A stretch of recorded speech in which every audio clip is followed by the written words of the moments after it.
কিন্তু ইসলামী আন্দোলন বাংলাদেশ 1987 সালে প্রতিষ্ঠিত হয়েছে। আমরা যদি ইচ্ছা করতাম, আব্বাজান রহমাতুল্লাহি আলাইহি থেকে শুরু করে বহুত এমপি, মন্ত্রিত্ব, সম্পদ, টাকা, এটা আমাদের জন্য ওয়ান টুর ব্যাপার ছিল।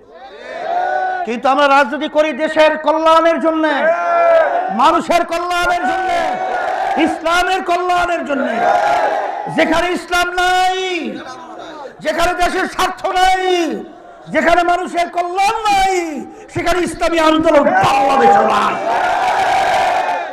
সিদ্ধান্ত গ্রহণ করলাম যে কি হবে আল্লাহ ভালো জানে।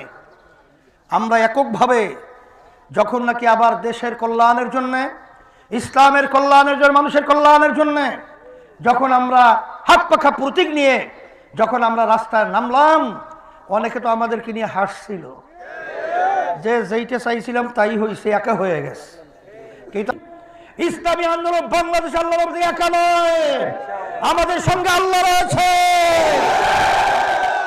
আমাদের সাথে ইসলাম প্রেমিক বাংলাদেশের মানুষ রয়েছে, আমাদের সাথে দেশ প্রেমিক মানুষ রয়েছে।